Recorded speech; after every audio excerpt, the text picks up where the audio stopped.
पहले केस की एग्जांपल करते हैं, which is does an average box of a cereal contain 368 grams of cereal? A random sample of 25 boxes showed mean 372.5 and company has specified standard deviation 15 gram. Test at the level of 0.05.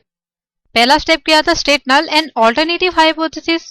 किस चीज को हमने test करना है, यहाँ एक serial का जो बॉक्स है उसमें on the average 368 gram serial है या नहीं, इस चीज को हमने टेस्ट करना है। तो हम लिखेंगे हाइपोथेसिस में कि जी ऑन द एवरेज तो 368 ग्राम इसमें सीरियल है। इसका ऑल्टरनेटिव क्या बनेगा कि नहीं है, 368 ग्राम नहीं है, कम है या इससे ज्यादा है। तो ये कौन सा टेस्ट हो गया, इक्वल और नॉट इक्वल वाला है, तो this is two tail test. अब दूसरा है अल्फा। अल्फा हमारे पास क्या था, 0.05। थर्ड स्टेप क्या था, test statistic to be used. Test statistic हमारे पास क्या आ जाएगा, under H naught which is Z x bar minus mu naught, sigma भी गिवन है तो ये आ गया under H naught when Z has a standard normal distribution. Fourth step में हमारे पास क्या आ जाएगा, क्रिटिकल रीजन। अब ये टू टेट के लिए क्रिटिकल रीजन हमने क्या बताया था, विच इज एब्सोल्यूट का मतलब है एक तरफ माइनस लेंगे एक तरफ प्लस के साथ, अल्फा बाय 2 के साथ जो बनेगा, तो ये हमारा क्रिटिकल रीजन आ गया। अल्फा बाय 2, अल्फा हमारे पास क्या है 0.05, 2 से डिवाइड किया तो क्या आ गया 0.025। टेबल वैल्यू देखी तो ये आ गया 1.96। टेबल वैल्यू देखनी अब तक तो आपको आ गई होगी क्योंकि हमने काफी डिटेल से पिछले चैप्टर्स में टेबल वैल्यू देखना आपको बताई है। तो एक दफा माइनस में माइनस 1.96 और ये एक दफा 1.96 इधर आ गया। अगर 1.96 से एक्सीड करेगी हमारी कैलकुलेटेड वैल्यू तब भी हम रिजेक्ट कर देंगे H नोट को, इससे अगर कम होगी तब भी हम रिजेक्ट कर देंगे H नोट। फिफ्थ में हम Z वैल्यू कैलकुलेट कर लेंगे। सैंपल मीन हमारे पास क्या था 372.5 और x bar minus mu note है, तो ये हमारे पास जो वैल्यू है ये क्या है, ये म्यू नोट है, तो ये 368। सिग्मा हमारे पास है 15 और which is divided by n, n हमारे पास क्या है 25। तो इसको अगर कैलकुलेट करें तो वैल्यू आती है हमारे पास 1.50। अच्छा जी, अब ये 1.50 जो है ये यहां कहीं फॉल करेगी क्योंकि यहां से आगे तो वैल्यू बढ़ती जाएंगी, 1.96 से आगे 2 आ जाएगा, 3 आ जाएगा, इसका मतलब है 1.5 एक्सेप्टेंस रीजन में फॉल करती है। तो 6 स्टेप जो है हम कंक्लूड करेंगे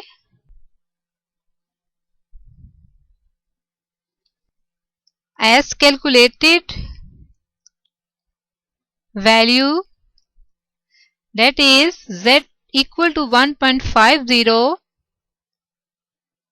does not fall in the critical region, so we will not reject H not. इसका मतलब है हमारे पास इतनी एविडेंस नहीं है कि हम इस क्लेम को रिजेक्ट कर सके कि on the average serial box में 368 ग्राम सीरियल है। अच्छा, ये तो मेथड हो गया क्लासिकल अप्रोच से। इसी क्वेश्चन को हम कंक्लूड करते हैं by using the P value approach. इसमें उसी तरीके से हम स्टेप फॉलो करेंगे। H naught which is mu equal to 368, H1 368, second step में अल्फा 0.05, थर्ड स्टेप में test statistic which is x bar minus mu naught sigma n square root, इसको calculate किया था तो 1.5 आया था। फोर्थ में हम क्या करेंगे, p वैल्यू कैलकुलेट करेंगे। Which is equal to probability of z greater than n equal to z observed value. ये हमारे पास z ऑब्जर्व्ड वैल्यू है, ये डाटा को यूज करते हुए आई है, तो ये वैल्यू आ गई probability of z greater than n equal to 1.5। इसको हमने ड्रॉ किया, ये z एक्सिस है, सेंटर में 0, स्टैंडर्ड नॉर्मल डिस्ट्रीब्यूशन में मीन हमारे पास 0 होता है। हम सपोज करते हैं कि ये हमारे पास 1.5 है, तो ये हमने डाटा फाइंड आउट करना है। टेबल से हम यहां से यहां तक का एरिया फाइंड आउट कर लेते हैं। 1.5 को जब टेबल में देखा तो ये वैल्यू हमारे पास आ गई 0.4332। ये यहां से यहां तक का एरिया है और यहां से लेके यहां तक का जो एरिया 0.5 है, 0.5 में से माइनस किया 0.4332 विच इज इक्वल टू 0.0668। तो ये एरिया आ गया ये वाला। तो P वैल्यू हमारे पास आ गई 0.0668। अब P वैल्यू को यूज जब हम करते हैं तो हमें क्रिटिकल रीजन बनाने की जरूरत नहीं है, यहीं से हम कंक्लूजन ड्रॉ कर लेंगे। As P value which is equal to 0.0668 greater than alpha, यानी कि 0.0668 जो है ग्रेटर देन 0.05 है, then we will not reject H naught. जैसा कि हमने पढ़ा था कि अगर P value less than alpha हो तो हम रिजेक्ट करते हैं H नॉट को, और P value greater than alpha हो तो do not reject H naught. तो this is the result by using the approach of P value. आगे जो भी क्वेश्चंस हम करेंगे वो हम क्लासिकल मेथड को यूज करते हुए ही करेंगे, लेकिन हायर लेवल पे और डिफरेंट स्टैटिस्टिकल सॉफ्टवेयर में P वैल्यू अप्रोच ही यूज की जाती है। आइए एक और एग्जांपल देखते हैं। The height of college male students are known to be normally distributed with a mean of 67.39 inches and standard deviation is 1.30 inches. A random sample of 400 students showed a mean height of 67.47 inches. Using a 0.05 significance level, test the hypothesis. Mean जो है वो 67.39 है और उसका alternative hypothesis क्या है कि mu is greater than 67.39। Firstly we will state null and alternative hypothesis which is already given, which we have to test, that is mean equal to 67.39 और ऑल्टरनेटिव क्या है, मीन हाइट जो है students की 67.3 inches नहीं है बल्कि इससे ज्यादा है, तो दैट इज 67.39। क्योंकि ये स्पेसिफाइड नहीं कर रहा वैल्यू को, it is called one tail test. दूसरा स्टेप अल्फा, अल्फा क्या है 0.05। Third step test statistics to be used which is z x bar minus mu naught under h naught when z is a standard normal distribution। Fourth में क्या आप करेंगे, critical reason calculate करेंगे, वो depend करेगा alternative hypothesis पे। As alternative में जो साइन है वो ग्रेटर देन का है तो यहाँ भी ग्रेटर देन जी अल्फा आएगा। अब अल्फा 2 से डिवाइड नहीं होगा, 2 से divide in case of two tail test होता है, क्योंकि ये वन टेल टेस्ट है तो यहाँ z अल्फा ही आएगा। तो ये हमारे पास z एक्सिस हो गया 0 और इसकी जो वैल्यू है z अल्फा 0.05 को टेबल में देखा तो 1.645 पॉजिटिव वैल्यू तो इस साइड पे फॉल करेगी, तो ये आगे 1.645। इससे आगे की वैल्यूज जितनी भी है वो क्रिटिकल रीजन में फॉल करती हैं। अब z वैल्यू जो है वो हम कैलकुलेट करते हैं, इसमें वैल्यू सब्स्टिट्यूट की तो हमारे पास आ गया 67। सैंपल मीन हमारे पास क्या था 67.47 और ये म्यू नोट 67.39, स्टैंडर्ड एविएशन क्या थी 1.3 डिवाइडेड बाय n है 400। इसको कैलकुलेट किया तो वैल्यू आ गई 1.23। और 6 स्टेप जो है हमारे पास क्या है, conclusion. As calculated value that is z equal to 1.23. अब देखें ये जो क्रिटिकल रीजन में जो वैल्यूज फॉल करती हैं 1.6 से ज्यादा की जो होंगी, इससे पीछे वाली कम वाली है, यानी कि 1.2 तो यहाँ कहीं फॉल कर रहे हैं ना, 1.2 यहाँ कहीं फॉल कर रहा है, which is acceptance reason.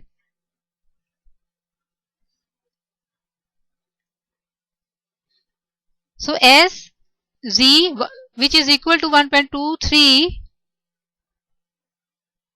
does not fall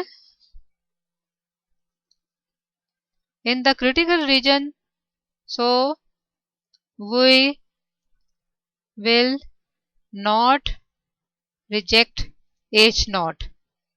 हम H naught को रिजेक्ट नहीं करेंगे क्योंकि हमारे पास इतनी एविडेंस नहीं है कि हम इस H naught को रिजेक्ट कर सकें. अब हम थर्ड केस डिस्कस करते हैं. A random sample of size 36 is taken from a normal population with a non-variance that is 25. If the mean of a sample is 42.6, test the null hypothesis mu equal to 45 against the alternative hypothesis mu less than 45 with the level of significance 0.05. बिल्कुल उसी तरीके से null and alternative hypothesis first step में हम state करेंगे equal to 45 and alternative क्या है, mu less than 45.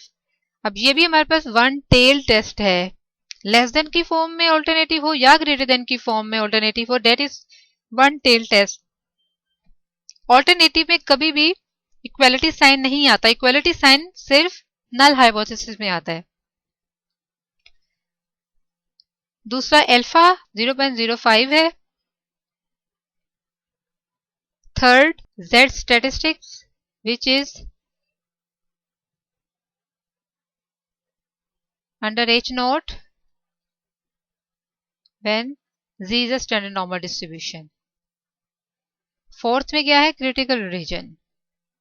अब ये है, ये किस पे डिपेंड करता है, ऑल्टरनेटिव पे. ऑल्टरनेटिव में लेस देन आ रहा है, जब लेस देन का साइन होगा तो माइनस जेड अल्फा हमारे पास आएगा क्योंकि ये लेफ्ट टेल पे फॉल कर रहा है और लेफ्ट टेल पे नेगेटिव वैल्यूज होती हैं हमारे पास.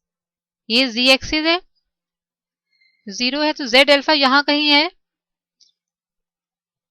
-1.645. ये इसकी टेबल वैल्यू आ गई 1.645. ये क्रिटिकल रीजन है. अब वैल्यू कैलकुलेट कर लेंगे z की. इसमें वैल्यू सब्स्टिट्यूट की. सैंपल मीन क्या है 42.6 -45. स्टैंडर्ड डेविएशन इज 5, वेरिएंस 25 था, 25 का स्क्वायर रूट लिया तो 5 आ गया, that is standard deviation N divided by N.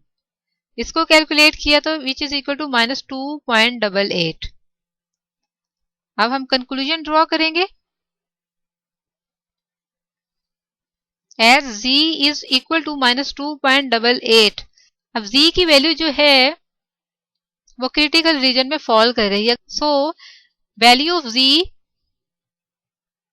falls in the critical region, we will reject H naught. So for case 1 we have discussed all the three possible ways of stating null and alternative hypothesis. Now we will discuss testing hypothesis about mean of a normal population when sigma is unknown. Sigma stands for standard deviation.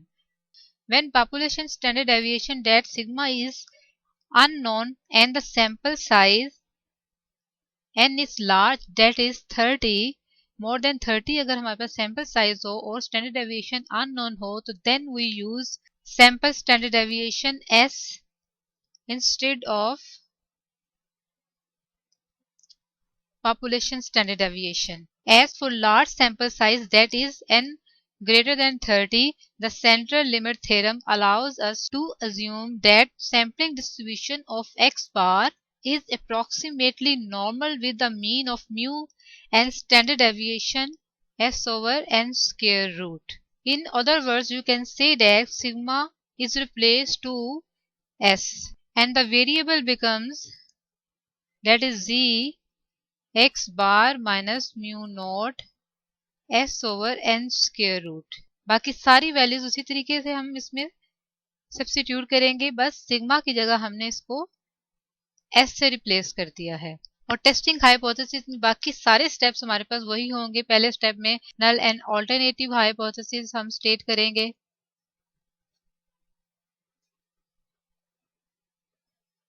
Second में level of significance that is alpha. तीसरे में Z statistic जो कि हम ये use करेंगे under H note. Fourth में उसी तरीके से क्रिटिकल रीजन। फिफ्थ में कंप्यूटेशन वैल्यूज कैलकुलेट कर ली, z की वैल्यू कैलकुलेट कर ली। सिक्स में हम कंक्लूजन ड्रॉ करेंगे। आइए इस केस के भी हम कुछ एग्जांपल्स करते हैं। The IQ of the college student are known to be normally distributed with the mean of 123 and a random sample of 49 students showed an average IQ of mean is equal to 120.67 and sample standard deviation is equal to 8.44. Test the hypothesis that mean IQ is equal to 123 against the alternative hypothesis it is less. यानी कि alternative hypothesis हमारे पास है mu is less than 123, यानी कि IQ जो है वो लेस देन 123 होगा। पहले स्टेप में हम उसी तरीके से state null and alternative hypothesis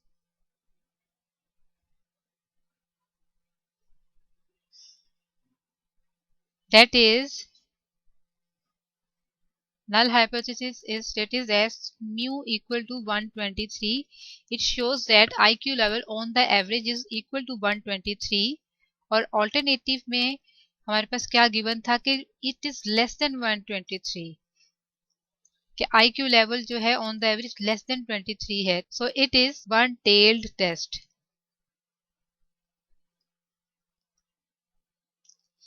दूसरे स्टेप में लेवल ऑफ सिग्निफिकेंस जो कि हमारे पास गिवन है 0.05। थर्ड स्टेप क्या था test statistic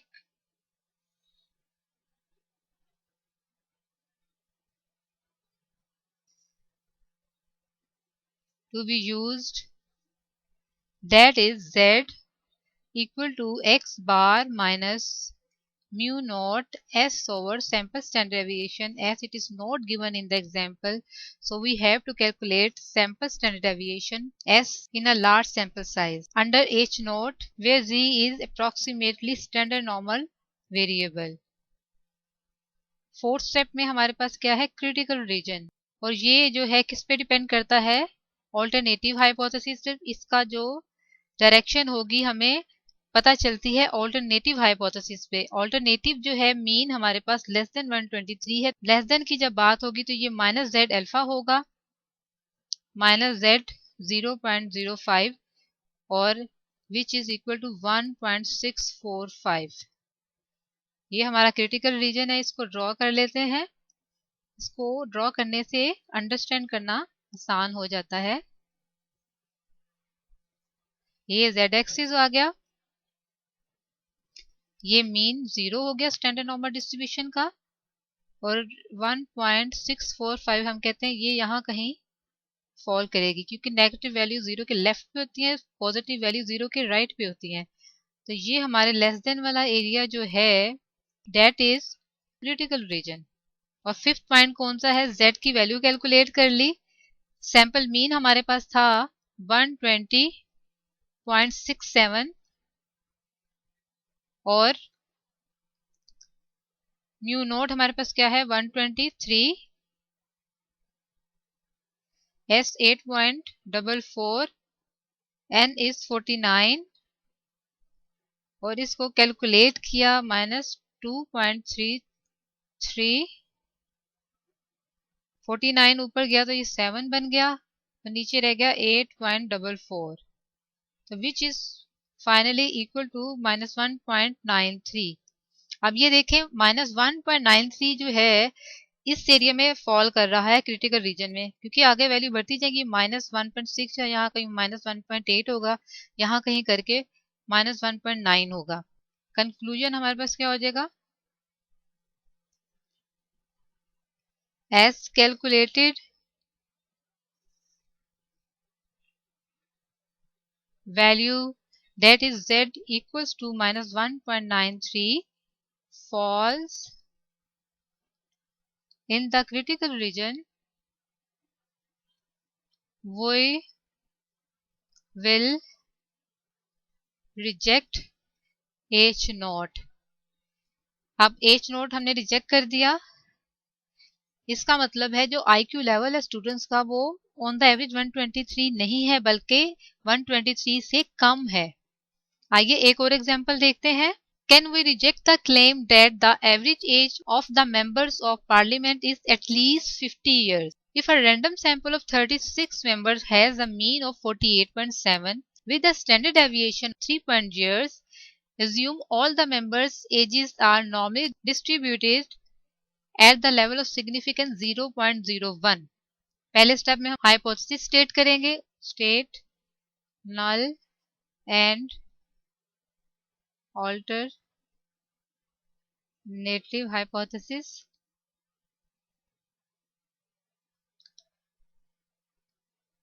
that is H naught. जो चीज हमने टेस्ट करनी थी वो था पार्लियामेंट मेंबर की एवरेज एज जो है एटलीस्ट 50 है। जब वर्ड एटलीस्ट यूज होता है इसका मतलब है greater than and equal to 50। जब इक्वल का साइन हमारे पास आता है तो हम उसको नल हाइपोथेसिस में स्टेट करते हैं। तो mean on the average age हमारे पास क्या आ गई, greater than and equal to 50। और इसका ऑल्टरनेटिव क्या बनेगा, इसका उलट लेस देन 50। तो ये हमारे पास कौन सा टेस्ट हो गया, वन टेल्ड टेस्ट। दूसरा स्टेप लेवल ऑफ सिग्निफिकेंस जो कि हमारे पास है 0.01। थर्ड स्टेप में टेस्ट स्टैटिस्टिक्स स्टेट करेंगे, that is z equal to x bar minus mu naught s divided by n square root, as the standard deviation is not given and we have calculated it from the sample and sample size is greater than 30, so we can replace sigma towards s under h note where z is approximately standard normal distribution. Fourth में critical reason हम draw करेंगे which is based on alternative hypothesis। Critical reason की direction alternative hypothesis पे depend करती है जो कि less than है। लेस देन की वैल्यू को माइनस जेड अल्फा से हम ड्रॉ करेंगे, तो ये आ गया माइनस जेड 0.01। इसकी टेबल वैल्यू हमारे पास आ गई 2.33। अब इसको ड्रॉ कर लिया,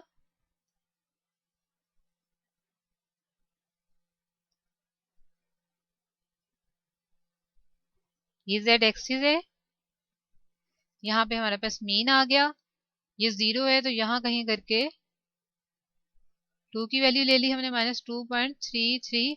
इससे लेस देन की जो वैल्यू है वो हमारे पास क्या है, क्रिटिकल रीजन। अब हम z वैल्यू कैलकुलेट कर लेते हैं। सैंपल मीन हमारे पास है 48.7, म्यू नोट 50, s है 3 और n 36। इसको कैलकुलेट किया तो आ गया minus 7.8 divided by 3.1 and which is equal to minus 2.52।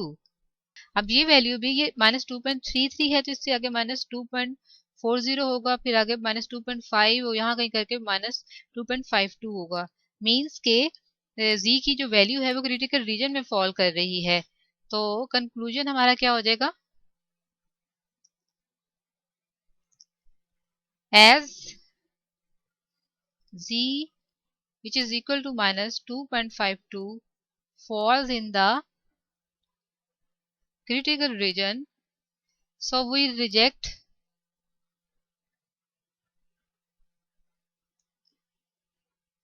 H not. H note क्या था कि पार्लियामेंट मेंबर की जो एवरेज एज है एटलीस्ट 50 है, हमने H नोट को रिजेक्ट कर दिया है। इस mean we have not enough evidence to say that the every member of the parliament has at least 50 years age।